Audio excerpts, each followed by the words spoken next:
In the heart of a village where traditions were sacred and fate was believed to be written before birth, a child was born, but not like any other. From the moment her first cry echoed through the air, the elders whispered among themselves, their faces filled with fear. She was not a blessing, they said. She was a curse. For generations, the people of Omu believed that when a child was born under the blood moon, their soul was not their own. The spirits marked them for something dark, something unnatural. And so, from the moment she entered the world, she was feared. Naya loved her daughter, but love was not enough to silence the whispers. The village midwife, her hands trembling, refused to touch the child. Even the chief, a man known for his wisdom, looked at the baby and said only one thing: bury her, before it is too late. But Naya refused. She held Abeni close to her chest, vowing to protect her no matter what the gods had decided. They said she would bring disaster. That the spirits of the dead whispered to her at night. That one day, she would destroy the village. And then, the signs began. First, the crops withered. Then, the river slowed, its once clear waters turning dark and thick like old blood. And when the village's oldest healer fell into a deep sleep and never awoke, the people no longer whispered, they shouted. The cursed child is the curse. If she remains, we will all perish. The chief had no choice. He summoned Naya and Abeni to the square, where the elders had gathered beneath the sacred tree.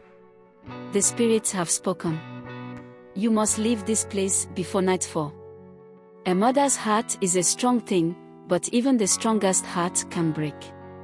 With no one to defend them, Naya and Abeni were cast out, forced to walk into the dark jungle where no human dared to live.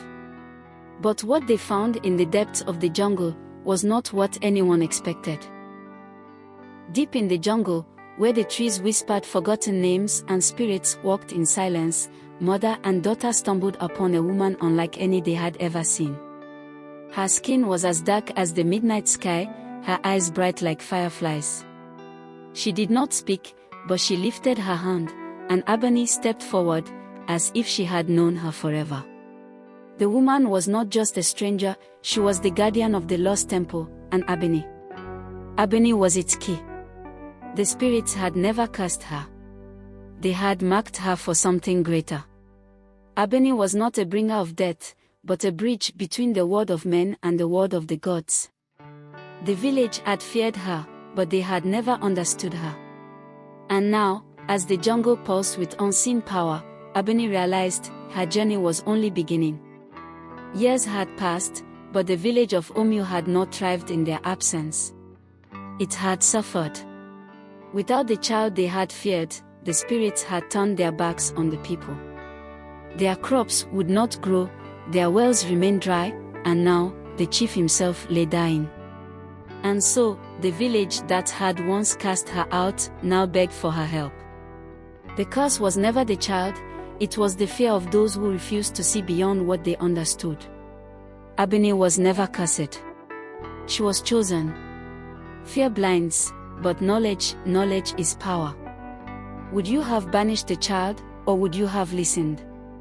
Tell us in the comments below. Bell subscribe for more African legends. Speech balloon comment your thoughts.